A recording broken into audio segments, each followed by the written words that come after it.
श्री विष्णु स्वामी विक्रम से 600 वर्ष पूर्व द्रविड़ देश के एक क्षत्रिय राजा का एक ब्राह्मण मंत्री था। उसके कोई संतान नहीं थी। उसने पुत्र प्राप्ति के विचार से भगवान की आराधना करना शुरू कर दिया। अंत में भगवान प्रसन्न हुए और उस ब्राह्मण के एक पुत्र पैदा हुआ। इसी पुत्र का नाम विष्णु स्वामी रखा गया। भगवान की दिव्य विभूति होने के कारण बाल काल से ही इनमें अलौकिक गुणों का आभास दिखलाई देने लगा था। इनका शरीर भी प्रतिभा के समान ही सुंदर था।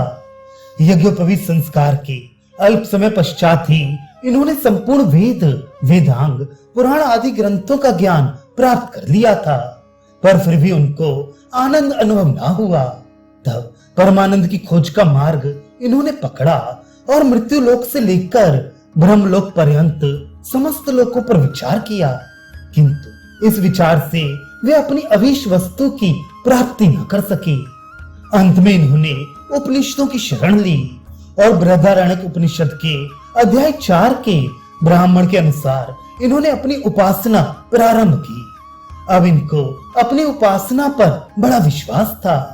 वे स्थिरता पूर्वक बहुत समय तक उसी पर दृढ़ रहे, पर अभिलाषित वस्तु की प्राप्ति इससे भी होती दिखाई नहीं दी। अब ये बड़े विकल होने लगे। इन्होंने भगवत वियोग में अन्न जल का भी परित्याग कर दिया, परंतु भगवत सेवा पूर्वक चलती रही। इसी प्रकार 6 दिन समाप्त हो गए। जब 7वां दिन आया तो इनकी वह व्यथा असह्य हो गई। क्षण क्षण कल्प के समान व्यतीत होने लगा। जीना भार स्वरूप हो गया। भगवान के वियोग में जीवन धारण करना असंभव देखकर इन्होंने उनके विरह नल में शरीर को समाप्त कर देना चाहा। उसी समय इनका हृदय एक विशेष प्रकार के प्रकाश से भर गया। भगवत प्रेरणा से इनकी आंखें स्वयं खुल गईं। जब इन्होंने दृष्टि उठाकर सामने देखा तो आंखें खुली की खुली रह गईं। सौंदर्य मूर्ति श्री श्याम सुंदर के दर्शन करते ही वे आत्म विस्मित हो आनंद विभोर हो गए। उन्होंने किशोराकृति वेणुवादन तत्पर श्रृंगार रस मूर्ति पीतांबरधारी त्रिभंग ललित भगवान श्री श्याम सुंदर का सुर मुनि दुर्लभ दर्शन प्राप्त किया। प्रेम का प्रवाह आंखों से फूट पड़ा। हृदय गदगद हो गया और नयन निर्निमेष हो मोहन मूर्ति पर स्थित हो गए। एक साथ ये भगवान के चरणों पर झुक गए। इनका प्रत्यंग पुलकित हो गया। भक्त वत्सल भगवान ने अपनी आजानु बाहुओं को फैलाकर इनको उठा लिया और अंक में भरकर मुग्ध हो गए। भक्त के अपूर्व प्रेम को देखकर भगवान की भी आंखें सजल हो गईं। उन्होंने बड़े प्रेम से श्री विष्णु स्वामी के मस्तक एवं पीठ पर हाथ फिराया। जब श्री विष्णु स्वामी जी प्रकृतिस्थ हुए तो हाथ जोड़कर भगवान का स्तवन करने लगे। इनके मन में उपनिषदों के अभिप्राय के संबंध में कुछ संदेह था। भगवान ने उसका निवारण करते हुए कहा, मुझे पुरुषोत्तम भगवान जो तुम्हारे सामने खड़ा होकर साक्षात बात कर रहा है, इसके अतिरिक्त और कोई दूसरा तत्व नहीं है।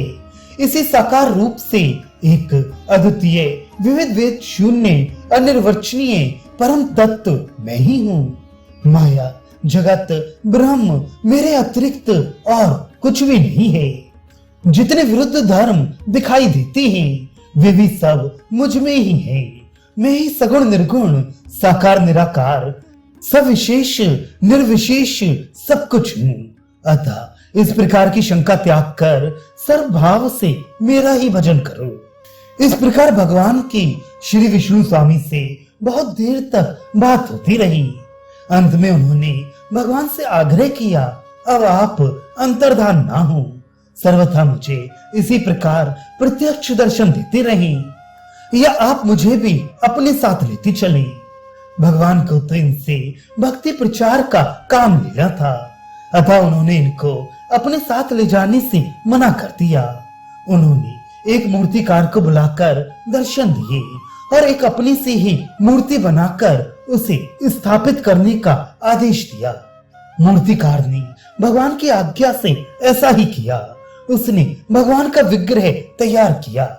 श्री श्याम सुंदर उसमें प्रवेश कर गए।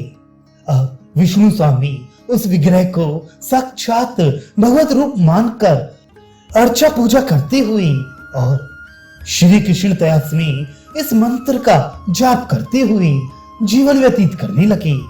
इस प्रकार भगवान की सेवा और भक्ति की संवर्धना में लगे रहते हुए वे वृद्ध हो गए। उस समय इनके मस्तिष्क में शास्त्र मर्यादा के रक्षण का विचार आया और उसी के प्रभाव के कारण उन्होंने त्रिदंड संन्यास ग्रहण किया। कुछ समय पश्चात ही भगवत चिंतन करते हुए इन्होंने नित्य धाम में प्रवेश किया। इनके चलाए संप्रदायों में 700 आचार्य हुए जिन्होंने इनके सिद्धांत और भगवत भक्ति का प्रचार किया। आज भी उनकी परंपरा के आचार्य भक्ति के प्रचार कार्य में संलग्न हैं।